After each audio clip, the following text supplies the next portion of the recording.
Mesdames, Messieurs, mes chers concitoyens, je vous souhaite la bienvenue. Bienvenue à la cérémonie des vœux du maire et de son conseil municipal. Cette cérémonie, bien que traditionnelle, n'est pas une simple convenance. C'est un devoir, celui de vous rendre compte de l'action municipale durant l'exercice qui s'achève et de vous esquisser les perspectives pour l'année qui s'annonce. C'est un devoir, oui, mais c'est aussi et surtout un plaisir pour les élus que nous sommes de nous trouver parmi vous, d'échanger et de prendre le temps d'une rencontre emplie de convivialité. Les circonstances, hélas, nous privent encore cette année de nos relations directes. Il y a certes l'outil numérique, mais on préfère le présentiel, comme on dit aujourd'hui. L'année 2020, souvenez-vous, fut difficile, désespérante même, pour chacun d'entre nous, avec ces périodes de confinement, de couvre-feu, dues à un virus qui a mis à mal la vie économique et les habitudes de la planète entière. Pourtant, dès la fin du premier trimestre 2021, l'espoir renaissait. La propagation du virus ralentissait et la perspective vaccinale rassurait. C'est dans ce contexte que la vie reprenait ses droits, avec néanmoins quelques restrictions de simple prudence dictées par des consignes sanitaires précises. Les traditionnelles manifestations pouvaient enfin vous être proposées dès le début de l'été.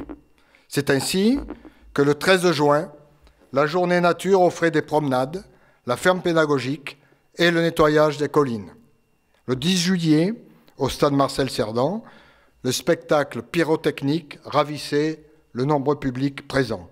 L'Artea, dans son théâtre de verdure, organisait ses traditionnels estivales. Le 29 août, les exposants et les visiteurs furent particulièrement nombreux au grand déballage sur la place Lyoté. Enfin, au cours du dernier trimestre, comme avant, ou presque comme avant, le centre culturel rouvrait ses portes. Les associations organisaient leurs forums et rivalisaient d'imagination pour animer le Téléthon.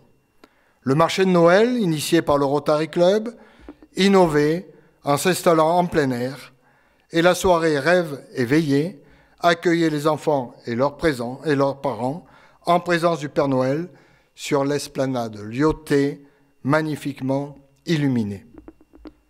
Parallèlement à ces manifestations, ces animations, les travaux programmés avançaient presque normalement.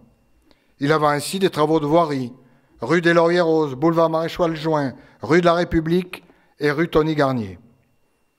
Les espaces extérieurs à l'hôtel de ville se terminaient. Son parvis monumental permet aujourd'hui l'accessibilité aux personnes à mobilité réduite et donne à l'ensemble du pôle administratif son caractère institutionnel emblématique. Le mur d'enceinte du parking de l'église est aujourd'hui consolidé et réhabilité. Enfin, la mise en accessibilité des locaux communaux s'est poursuivie avec notamment la mise en place d'un ascenseur à l'école Frédéric Mistral. On a donc cru, et oui, on a cru un moment, que la pandémie était en voie d'éradication. On l'avait presque oublié, la pandémie. La réalité était malheureusement tout autre. Le pass sanitaire, le troisième vaccin, les chiffres alarmants du nombre de personnes testées positives nous ont obligés à la plus grande prudence. Il était donc plus raisonnable de supprimer cette cérémonie en présence du public.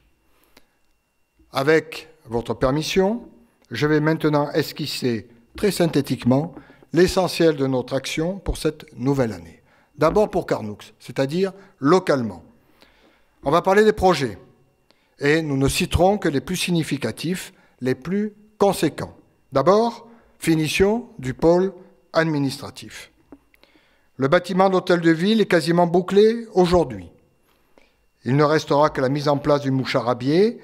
Moucharabier, pour ceux qui ne savent pas, c'est un pare-soleil en béton fin qui sera en façade.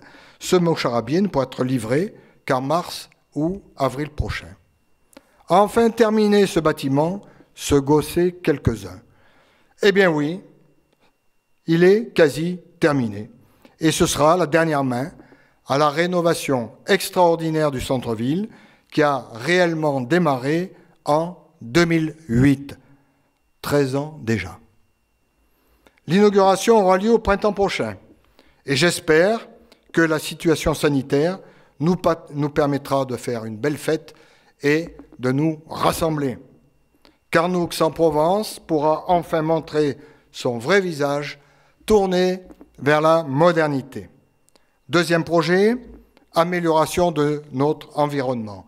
Là encore, il s'agit de programmes à long cours, des programmes pluriannuels. On arrive à la dernière tranche d'enfouissement de nos réseaux aériens et de notre rénovation d'éclairage public. Il va s'effectuer tout au long de l'année. Ainsi, à la fin de cette année-là, la totalité de la zone urbaine bénéficiera de réseaux enterrés et d'un réseau d'éclairage public esthétique et performant en matière de qualité d'éclairement et aussi de consommation énergétique. Cette opération, pour vous donner une idée de son importance, a débuté en 2006 et elle représente un coût global de 12 900 000 € hors taxes et un autofinancement communal de plus de 5 millions d'euros. Troisième projet, démolition et reconstruction de l'école maternelle 1. Nous l'avions annoncé en début d'année dernière. Les travaux, après études, qui ont eu lieu ces derniers mois, devraient démarrer au cours du second semestre. Quatrième projet, on en avait aussi parlé l'année dernière, rénovation de la façade principale et des abords immédiats de la crémaillère. Le seul bâtiment historique de la commune méritait, après la rénovation du centre-ville, d'être réhabilité. Il s'agira de lui rendre son aspect originel et de le consolider. Les travaux débuteront à la fin de cette année, voire au tout début de l'année prochaine. Enfin, le cinquième projet d'importance, c'est la poursuite pour notre sécurité du maillage de la commune en matière de caméras de surveillance. L'ensemble de ces programmes que je viens de citer, programmes essentiels, sont très lourds financièrement. Et ils ont pu et seront réalisés encore cette année sans augmentation d'impôts, ni endettement, grâce à notre rigueur de gestion que certains pourtant se plaisent à critiquer, et aussi grâce aux participations financières du département et de la métropole qui ne nous ont jamais fait défaut. Je tiens à ce propos à remercier très sincèrement les présidents successifs de ces institutions. En dehors des projets que je viens de citer sommairement, nous entendons bien entendu poursuivre notre politique qui consiste à être au plus près du terrain, donc de nos administrés, pour satisfaire les besoins clairement exposés. Le monde sportif, la crèche, les écoles, la vie culturelle, les personnes fragilisées auront toute notre attention grâce à l'action municipale, bien entendu, mais aussi grâce au concours des associations et de leurs bénévoles. Le monde économique local ne sera pas oublié. Il bénéficiera du concours actif de la délégation économique municipale qui s'est amplifiée ces derniers mois. Les opérations de communication, un jour une entreprise, c'était la première, et soutenons nos commerçants, achetons carnoutiens, c'était la deuxième, seront suivies d'initiatives complémentaires dans le cadre du contrat d'accompagnement signé en décembre dernier avec la Chambre de commerce et d'industrie de Marseille. Alors vous savez, on vient de parler du local, c'est Carnoux, mais Carnoux appartient aussi à un ensemble, à une collectivité qui comprend 92 communes. C'est la métropole. Et vous me permettrez de dire quelques mots sur la métropole Aix, Marseille, Provence. Son fonctionnement et l'organisation institutionnelle font débat depuis quasiment son origine en 2016. C'est la raison pour laquelle un amendement à la loi a été voté en fin d'année dernière pour réorganiser sa gouvernance et pour que certaines compétences dites de proximité reviennent aux communes. La métropole sera plus spécifiquement chargée de compétences stratégiques telles que les transports, le développement économique, l'environnement, l'urbanisme. C'est un nouveau défi, et c'est ce défi-là qui nous attend. En ce qui nous concerne, nous ferons tout ce qu'il est possible de faire pour le négocier au mieux, dans l'intérêt du territoire dans son ensemble, mais aussi de notre commune. Mesdames, Messieurs, mes chers concitoyens, vous l'avez constaté, notre foi en l'avenir est intacte, notre passion et notre ambition pour notre commune n'ont pas disparu. Si les résultats sont au rendez-vous, il vous appartient d'en juger. Nous ne le devons pas qu'à un homme seul, même s'il en endosse les responsabilités. Nous le devons à nos élus, ceux qui sont autour de moi, qui remplissent leur mission avec dévouement et compétence, et qui, contrairement à ce que véhiculent certains esprits chagrins, m'apportent leur précieux concours au quotidien. Rien, je dis bien rien, n'est possible sans travail collectif. Nous le devons aussi, ces résultats, à nos agents municipaux et métropolitains, dont je salue la qualité du travail fourni. On le doit aussi à nos partenaires institutionnels, la gendarmerie, les pompiers, nos enseignants, à l'Office national des forêts, au personnel de l'Office municipal de sport et de la jeunesse, de la crèche, de l'Artea et du centre culturel. Leur concours est essentiel. Je les remercie sincèrement.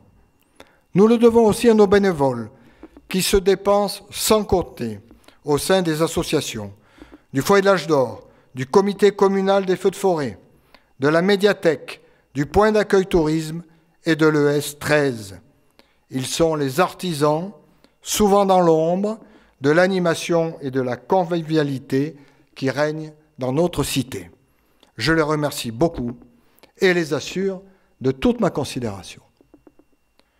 Je tiens maintenant, pour terminer mon propos, à vous présenter, à titre personnel et au nom de l'ensemble du conseil municipal, mes vœux les plus chaleureux de santé et de prospérité. Que 2022 soit riche de projets et de réussites, qu'elle vous apporte, ainsi qu'à ceux qui vous sont chers, la réalisation de vos espérances. Que 2022 soit une année faste pour Carnoux-en-Provence, notre belle ville, et pour la France. Bonne année, mes chers concitoyens. Bonne année, Carnoux-en-Provence. Bonne année, la France.